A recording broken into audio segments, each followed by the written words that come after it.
ವಂಶಸ್ಥರು, ನಾವು ಸಂಗೊಳ್ಳಿ ರಾಯಣ್ಣನ ವಂಶಸ್ಥರು, ನಾವು ಅಹಲ್ಯಾಬಾಯಿ ಹೋಳ್ಕರ್ ಹೆಸರು ಕೇಳಿದ್ರೆ ರೋಮಾಂಚನ ಆಗುತ್ತೆ.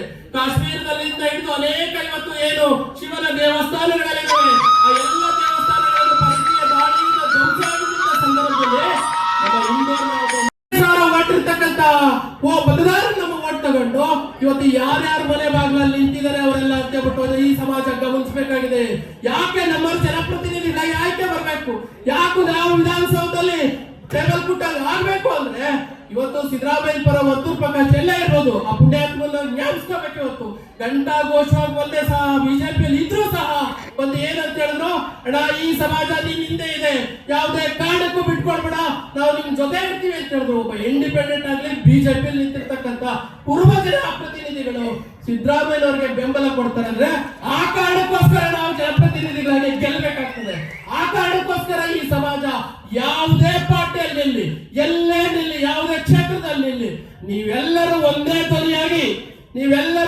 ಧ್ವನಿಯಾಗಿ ಎಲ್ಲಿ ತನಕ ಸಮಾಜದ ಅಭ್ಯರ್ಥಿಗಳನ್ನ ನೀವು ಬೆಂಬಲಿಸಲ್ಲ ಅಲ್ಲಿ ತನಕ ಈ ಸಮಾಜದ ಭವಿಷ್ಯ ಆತಂಕದಲ್ಲೇ ಇರ್ತದೆ ಅನ್ನೋದನ್ನ ಬಹಳ ಅರ್ಥ ಮಾಡ್ಕೋಬೇಕಾಗ್ತದೆ. ಸಮಾರಂಭಗಳಲ್ಲಿ ಮಾತಾಡಿರ್ಬೋದು, ಕನಕದಾಸರ ಜಯಂತಿ ಕಾರ್ಯಕ್ರಮಗಳನ್ನು ಭಾಗವಹಿಸಿರ್ಬೋದು. ನನ್ನ ಜೀವನದ ಮೊಟ್ಟ ಮೊದಲ ಕನಕದಾಸ ಜಯಂತಿ ಕಾರ್ಯಕ್ರಮವನ್ನ ನಾನು ಭಾಗವಹಿಸಿದ್ದು ಆನೇಕಲ್ ತಾಲೂಕಿನಲ್ಲಿ. ಬಹುಶಃ ಅದೇ ಮೊಟ್ಟ ಮೊದಲ ಬಾರಿಗೆ ಬಹಳ ದೊಡ್ಡ ಪ್ರಮಾಣದಲ್ಲಿ ಈ ನಮ್ಮ ಆನೇಕಲ್ ದೊಡ್ಡಯ್ಯ, ನಮ್ಮ ನಾಗರಾಜಣ್ಣ ವಿರೋಧ ಪಕ್ಷದ ನಾಯಕರಿದ್ದರು ಅವಾಗ, ಅವ್ರ ನೇತೃತ್ವದಲ್ಲಿ ತುಂಬಾ ದೊಡ್ಡ ಪ್ರಮಾಣದಲ್ಲಿ ಆಯೋಜನೆ ಮಾಡಿದ್ರು. ಆಗ ಒಂದು ದೊಡ್ಡ ವೇದಿಕೆಯಲ್ಲಿ ನಾನು ನಿಲ್ಲಿಸಿ ಕನಕದಾಸರ ಬಗ್ಗೆ ಮಾತಾಡೋದಕ್ಕೆ ನನಗೊಂದು ಅವಕಾಶ ಮಾಡಿಕೊಟ್ಟು. ಬಹುಶಃ ಅವತ್ತು ಶುರುವಾಗಿದ್ದು ಅವತ್ತು ನಿಮ್ಮ ಆನೇಕಲ್ ಶಿವಣ್ಣ. ಬಹುಶಃ ಅದಾದ್ಮೇಲೆ ಮತ್ತೆ ಈ ಭಾಗದಲ್ಲಿ ಕನಕದಾಸರ ಜಯಂತಿ ಭಾಗವಹಿಸ್ತಾ ಇರೋದು ಇವತ್ತು ಅಂತ ನಾನು ಭಾವಿಸ್ತಾ ಇದ್ದೀನಿ. ಸೊ ಹೀಗಾಗಿ ಯಾರ್ಯಾರಿದ್ದಾರೆ ಅವ್ರನ್ನ ಟಿಕ್ ಮಾಡಿದ್ದೀರಾ, ಈ ಸಮಾಜದ ನಾಯಕರುಗಳ ಅಣ್ಣ MLC ಅವರು ಬಂದಿದ್ದಾರೆ, ಅವ್ರಿಗೆ ಕೂಡ ಅನಂತ ನಮಸ್ಕಾರವನ್ನು ಸಲ್ಲಿಸ್ತೇನೆ. ರಮೇಶ್ ಅಣ್ಣ ಇದ್ದಾರೆ, ಅವರಿಗೆ ಕೂಡ ನಮಸ್ಕಾರವನ್ನು ಸಲ್ಲಿಸ್ತೇನೆ. ಪ್ರೀತಿಯ ಬಂಧುಗಳೇ, ಕನಕದಾಸ ಜಯಂತಿ ನಾವು ಆಚರಿಸ್ತಾ ಇದ್ದೀವಿ. ಯಾರು ಈ ಕನಕದಾಸ ಅಂತಂದ್ರೆ ಬರ್ತಾರೆ, ನೋಡಿದೀರಾ ಮಾತಾಡ್ರಿ ನನ್ನ ಜೊತೆ ಸ್ವಲ್ಪ ಸುಮ್ಮನೆ ಕೂತ್ರಂಗೆ ಬರ್ತಾರ, ಈ ಕಡೆ ದಾಸಯ್ಯ ಬರ್ತಾರ ಅಂತವನೇ ಒಬ್ಬ ದಾಸಯ್ಯ. 538 ವರ್ಷಗಳ ಹಿಂದೆ ಹುಟ್ಟಿದಂತ ಒಬ್ಬ ದಾಸಯ್ಯನ್ನ ಈ ಸಮಾಜ ಇವತ್ತಿಗೂ ಮರೆಯೋದಕ್ಕಾಗಲಿಲ್ಲ. ಯಾಕೆ ಮರೆಯಕ್ಕಾಗಲಿಲ್ಲ ಕನಕದಾಸರನ್ನ ಅಂತಂದ್ರೆ, ಕನಕದಾಸ ಅಂತ ಅಂದ್ರೆ ಆತ ಬರೀ ದಾಸಯ್ಯ ಆಗಿರಲಿಲ್ಲ. ಕನಕದಾಸ ಅಂತ ಅಂದ್ರೆ ಭಕ್ತಿ, ಕನಕದಾಸ ಅಂತ ಅಂದ್ರೆ ಕ್ರಾಂತಿ, ಕನಕದಾಸ ಅಂದ್ರೆ ಹೋರಾಟ, ಕನಕದಾಸ ಅಂತ ಅಂದ್ರೆ ಸತ್ಯ, ಕನಕದಾಸ ಅಂತ ಅಂದ್ರೆ ದೈವ ಪ್ರೇಮ, ಕನಕದಾಸ ಅಂತ ಅಂದ್ರೆ ಈ ಸಮಾಜದಲ್ಲಿ ಜಾತಿ ವ್ಯವಸ್ಥೆಗೆ ಹಾಕಿದ್ದಂತ ಒಂದು ಅತ್ಯಂತ ದೊಡ್ಡ ಸವಾಲು ಕನಕದಾಸ ಆಗಿದೆ. ಹಿಂಗಾಗಿ 538 ವರ್ಷ ಆದ್ಮೇಲೆ ಕೂಡ ಕನಕದಾಸರನ್ನ ಈ ಸಮಾಜ ಮರೆಯೋದಕ್ಕಾಗ್ತಾ ಇಲ್ಲ. ಕನಕದಾಸ ಹಾಡಿದ ಮಾತು, ಕನಕದಾಸ ಹೇಳಿದ ಕೀರ್ತನೆ 100 ವರ್ಷ ಆದ್ಮೇಲೆ ಕೂಡ ಇನ್ನೂ ಜೀವಂತವಾಗಿದೆ. 100 ವರ್ಷ ಆದ್ಮೇಲೆ ಇನ್ನೂ ಜೀವಂತವಾಗಿದೆ. ನಾವು ಕೆಲವೇ ವರ್ಷಗಳ ಹಿಂದೆ ಒಂದು ಸಿನಿಮಾ ಬಂದಿತ್ತು, ಆ ಸಿನಿಮಾಗೆ ಅಂತಾರಾಷ್ಟ್ರೀಯ ಮಟ್ಟದ ಅವಾರ್ಡ್ ಬಂದಿತ್ತು. ಸಿನಿಮಾ ಹೆಸರೇನು? ಲೂಸಿಯಾ ಅಂತ ಒಂದು ಸಿನಿಮಾ.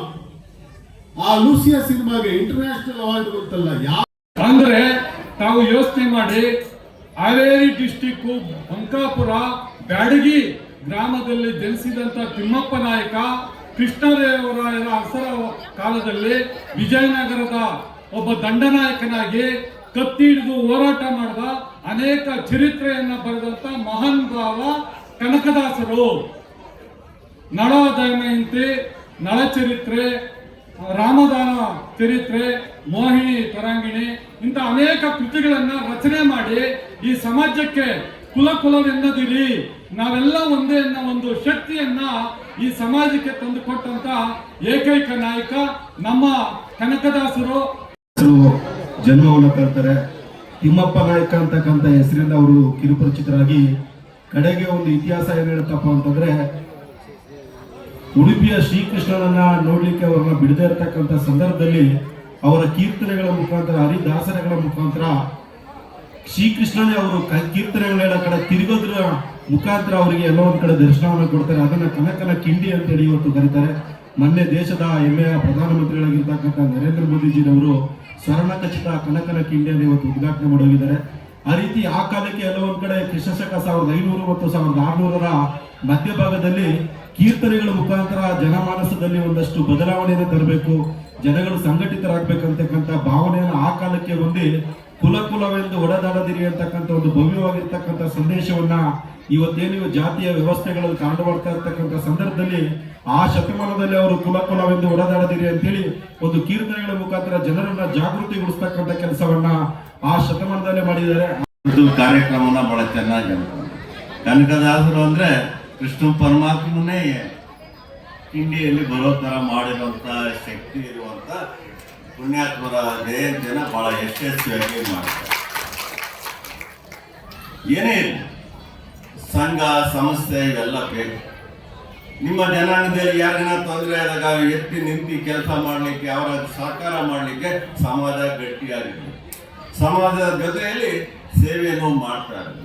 ಯಾವುದೇ ಸಮಯದಲ್ಲಿ ಏನೇ ಕೊಡೋದಕ್ಕೆ ತಗೊಳ್ಳೋದಕ್ಕೆ ಕುಟುಂಬದ ವ್ಯವಹಾರ ಮಾಡಲಿಕ್ಕೆ ಸಂಘ ಜನಾಂಗ ಬಹಳ ಮುಖ್ಯ. ಆದರೆ ಅಭಿವೃದ್ಧಿ ಚಿಂತನೆಯನ್ನ ಮಾಡಬೇಕಂದ್ರೆ ಎಲ್ಲರೂ ಒಟ್ಟಾಗಿ ಎಲ್ಲ ಜನಾಂಗವನ್ನ ಸೇರಿ ಒಟ್ಟಾಗಿ ಅಭಿವೃದ್ಧಿ ಮಾಡೋದು ನಿರಂತರ ನಾವು ಅಭ್ಯಾಸವನ್ನ ಮಾಡ್ಕೊಬೇಕಾದ್ದು ನಮ್ಮೆಲ್ಲರ ಜವಾಬ್ದಾರಿ. ಇವತ್ತಿನ ದಿನ ಯಾರೇ ಜನಾಂಗದ ಸ್ವಾಮೀಜಿಗಳಿಗೆ ಎಲ್ಲಾ ಸ್ವಾಮೀಜಿಗಳ ಪಾದ ಅರವಿಂದಗಳಿಗೆ ನಾನು ನಮಸ್ಕಾರ ಮಾಡ್ತೀನಿ. ಏನು 538 ವರ್ಷ ಅಂದರೆ ಕೃಷ್ಣದೇವರಾಯರ ಸರಿಸುಮಾರು ಕೃಷ್ಣದೇವರಾಯರ ಕಾಲದಲ್ಲಿ ಆಗ ಪಾಳ್ಯಗಾರಿಕೆ ಒಂದು ನಡೀತಾ ಇತ್ತು. ಅಂದರೆ 100 ಹಳ್ಳಿಗೆ ಒಬ್ಬ ಯಜಮಾನ, ಒಬ್ಬ ನಾಯಕ, ಈ ಥರ ರಾಜರುಗಳು ಅವರ ಒಂದು ಅನತಿಯಂತೆ ಅವರನ್ನು ರಾಜರನ್ನಾಗಿ ಮಾಡಿ ಪ್ರಾಂತ್ಯದ ಪಾಳ್ಯಗಾರರನ್ನಾಗಿ ಮಾಡಿ ಒಂದು ಅವರಿಂದ ಆಡಳಿತನ ನಡೆಸ್ಕೊಂಡು ಬರ್ತಾಯಿದ್ರು. ಅಂಥ ಒಂದು ಸಂದರ್ಭದಲ್ಲಿ ಇವತ್ತು ಏನು ನಮ್ಮ ಹಾವೇರಿ ಜಿಲ್ಲೆ ಬಾಡ ಗ್ರಾಮದಲ್ಲಿ ನಮ್ಮ ಏನು ಈ ಕನಕದಾಸರು ಬಚ್ಚಮ್ಮ ಮತ್ತು ಬೀರಮ್ಮ ಅಂತಕ್ಕಂಥ ಒಂದು ದಂಪತಿಗಳಿಗೆ ಅವರ ಜನ್ಮ ತಾಳಿ ಅವರ ಮಗನಾಗಿ ಹುಟ್ಟಿದಂಥ ಈ ನಮ್ಮ ಕನಕರಾಜರು ಈ ಒಂದು ಪ್ರಾಂತ್ಯದಲ್ಲಿ ಸಾಕಷ್ಟು ಈ ಜಾತಿ ವೈಷಮ್ಯದಿಂದ ಜಗಳಗಳು, ಜಾತ್ರೆಗಳಾಗಿ ಯುದ್ಧಗಳು ಆಗಾಗ ನಡೀತಾ ಇತ್ತು.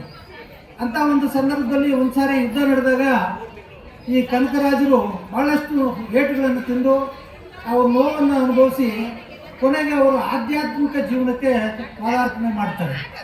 ಅಂದರೆ ದಾಸಶ್ರೇಷ್ಠರಾದಂಥ ಈ ಕನಕರು ಹಳ್ಳಿಗಳಿಗೂ ಕೂಡ ಒಂದು ತಂಬೂರಿಯನ್ನು ಹಿಡ್ಕೊಂಡು ಊರೂರು ಸುತ್ತ ಕುಲ ಎಂದು ಒಡೆದಾಡಿದ್ರಿ, ಕುಲದ ನೆಲೆಯನ್ನೇನಾದರೂ ಬಲ್ಲಿರ ಅಂತಕ್ಕಂಥ ಮಾತನ್ನ ಆಡ್ತಾ ಕಾರ್ಯಕ್ರಮ